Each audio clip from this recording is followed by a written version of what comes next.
Hi friends, कैसे हैं आप लोग। आप देख रहे हैं शाही पाठशाला और मैं हूं बीके सिंह। दिल्ली सल्तनत की पढ़ाई हम लोग कर रहे हैं, पहुंच चुके हैं तुगलक वंश में। इससे पहले कि मैं आगे बढ़ूं, आप लोगों को कुछ बातें बता देना चाहता हूं कि जितने भी ट्रिक्स आप लोग पढ़ चुके हैं या आगे भी पढ़ेंगे, जितने भी ट्रिक के अलावा मैंने चैप्टर वाइज पॉइंट लिए हैं, सब के सब एग्जामिनेशन पॉइंट ऑफ दृष्टि से काफ़ी महत्वपूर्ण होता है।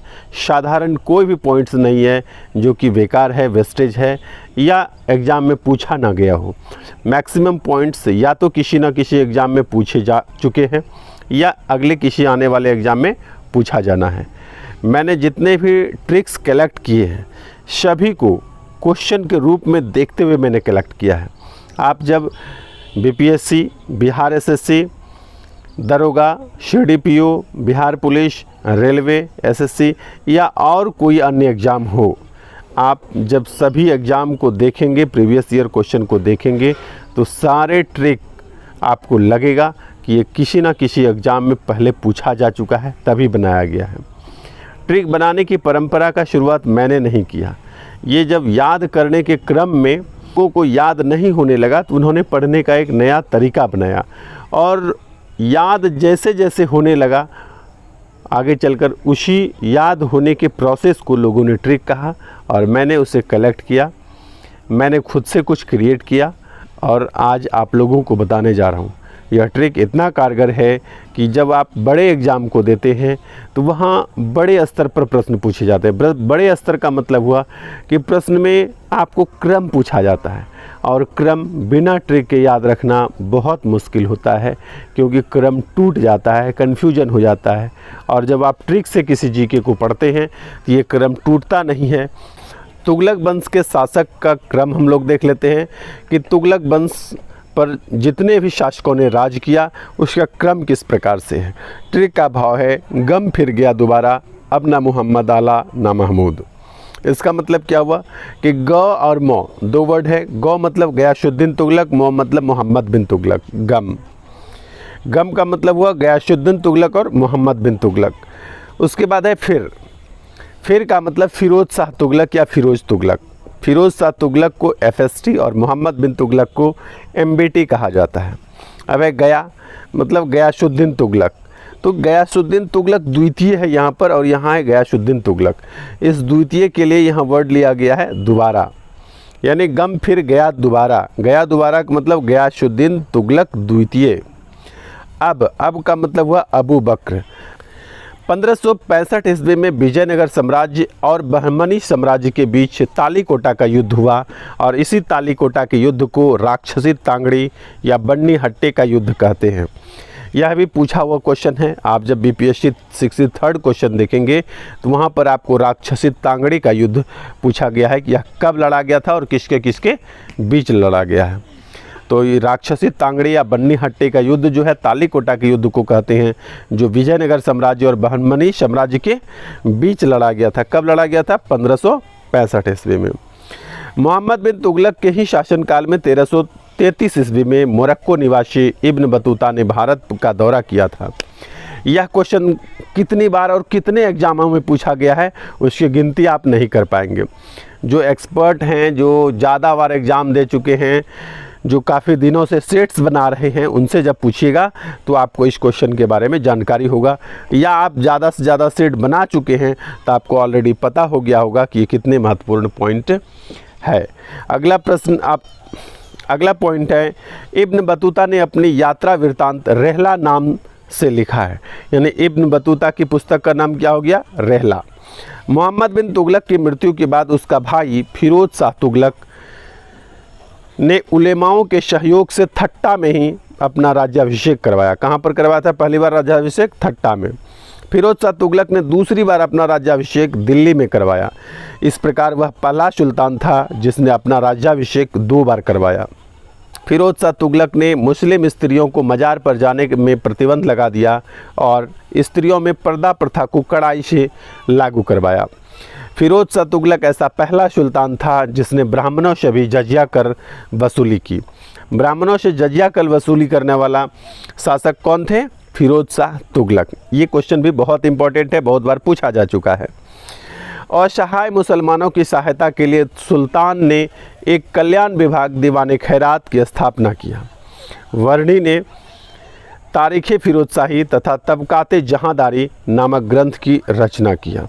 फिरोज़ शाह तुगलक ने कई संस्कृत ग्रंथों का फ़ारसी में अनुवाद करवाया जो दलियात ए फिरोज़शाही के नाम से प्रसिद्ध है। संस्कृत ग्रंथों को फ़ारसी में अनुवाद करवाया जिसको क्या बोलते हैं, दलियात ए फिरोज़शाही।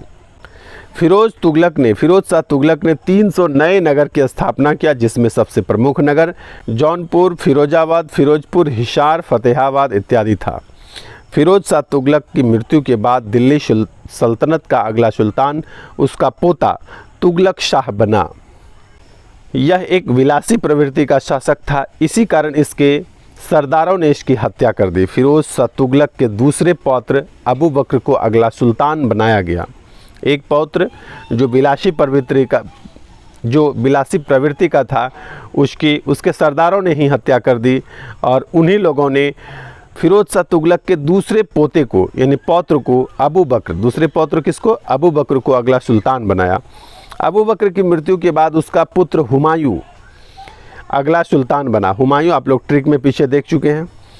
तत्पश्चात तुगलक वंश का अंतिम सुल्तान नसरुद्दीन मुहम्मद शाह बना। जब 1412 ईस्वी में सुल्तान की मृत्यु हो गई तब दौलत खां लोदी ने ही सुल्तान के पद को संभाला, लेकिन 1414 ईस्वी में सुल्तान के सूबेदार खिज्र खां ने दिल्ली पर आक्रमण किया और दौलत खां लोदी को पराजित कर दिल्ली में एक नए राजवंश सैयद वंश की स्थापना की। इस प्रकार से तुगलक वंश समाप्त होकर सैयद वंश की स्थापना हो जाती है। आइए तुगलक वंश से रिलेटेड कुछ और महत्वपूर्ण बातें हैं जिसे हम ट्रिक के माध्यम से देख लेते हैं। आपको मैंने कहा था कि ट्रिक में जितने बातों को शामिल किया गया है वह बहुत ही महत्वपूर्ण है, इसलिए यहाँ पर आपको यह देखने को मिलेगा कि ट्रिक कितना महत्वपूर्ण है। पहला ट्रिक है यहाँ पर फिरोज़ तुगलक द्वारा निर्मित विभाग। फिरोज़ शाह तुगलक ने कुछ विभाग की स्थापना किया था, उस विभाग को समझते हैं ट्रिक के भाव से। 10 गान रात दान इसी हक पे शान फिरोज, यानी 10 गान रात दान इसी हक पे शान फिरोज, ये है ट्रिक का भाव। अर्थ समझते हैं। 10 गान, 10 है और ये गान है। 10 का मतलब दास विभाग। दास विभाग का संबंध किससे है, बंदगान से।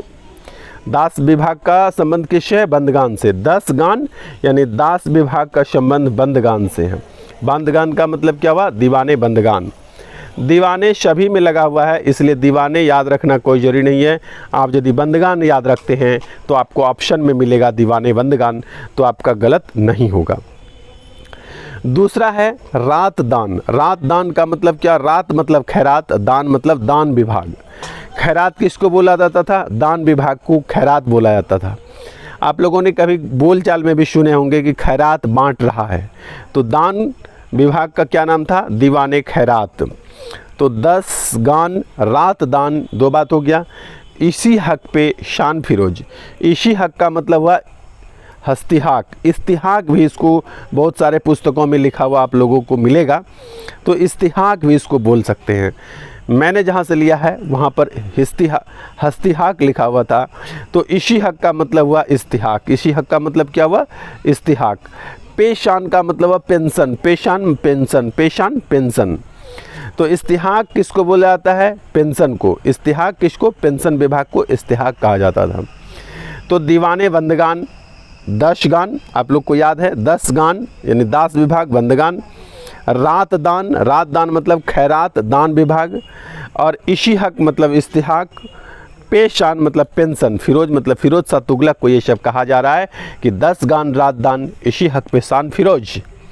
तो इस तरह से, और ये तीनों जो विभाग है, यह तीनों विभाग कितना महत्वपूर्ण है, आप प्रीवियस ईयर पेपर यदि बनाते होंगे तो आपको पता होगा कि ये तीनों कितना महत्वपूर्ण है। आइए आगे और देख लेते हैं। 2 ट्रिक यहाँ पर दिखाई दे रहा है, दोनों ट्रिक को हम लोग देख लेते हैं। फिरोज़ तुगलक द्वारा वसूला जाने वाला 4 कर खुज खाज, 4 कौन सा कर है, जजिया जकात खुम्स खराज। यदि आपको ऐसे याद रहता है तो आप लोग ऐसे भी याद रख सकते हैं, और नहीं तो आप समझिएगा कि फिरोज़ शाह तुगलक को 4 कर था, यानी कर वसूलने को उसको खुजली थी। तो खुजली को हम लोग खुज खाज बोलते हैं। खु मतलब खुम्स, ज मतलब जजिया, खा मतलब खराज जा मतलब जक़ात, जजिया, ज़कात, खुम्स, खराज, ये 4 प्रकार का कर था जो फ़िरोज़ शाह तुगलक द्वारा वसूला जाता था। यहाँ पर फ़िरोज़ तुगलक द्वारा स्थापित नगर, आप लोग देखें कि 300 से अधिक नगरों की स्थापना किसने की थी? फ़िरोज़ शाह तुगलक ने किया था। तो यहाँ पर प्रमुख 4 शहरों को मैंने लिया है। जौं ही फी फतेह हुआ, जौं मतलब हुआ जौनपुर, फ़ी मतलब फिरोजाबाद, फ़ी मतलब फ़िरोज़पुर, अगला फ़ी का मतलब फिरोजाबाद, और फतेह हुआ का मतलब फतेहाबाद, फतेह हुआ का मतलब फतेहाबाद। यहाँ पर ही जो है वह साइलेंट है। अगला राजवंश हम लोग तुगलक वंश के बाद पढ़ेंगे सैयद वंश, और सैयद वंश में भी जितने पॉइंट हैं सबके सब महत्वपूर्ण हैं, जितने ट्रिक्स हैं सब के सब पूछे हुए गए प्रश्नों से, प्रीवियस ईयर क्वेश्चन से क्वेश्चन को कलेक्ट करके ट्रिक का निर्माण किया गया है, ट्रिक बनाया गया है। इसलिए आप लोग जरा भी संशय, जरा भी संकोच ना करेंगे कि ट्रिक जीएस हमारे काम का नहीं है। ट्रिक जीएस सबसे महत्वपूर्ण काम का है। मेरे बहुत सारे व्यूअर ने मुझे कमेंट किया है कि ये बहुत कारगर है। चूँकि मेरा पहले भी एक चैनल चलता था, वो किसी कारण से बंद हो गया, तो नए चैनल पर मैं आप लोगों को अभी बता रहा हूँ। इसमें पुराने कमेंट है नहीं जहां मैं आपको शेयर कर सकूं। बहुत बहुत धन्यवाद।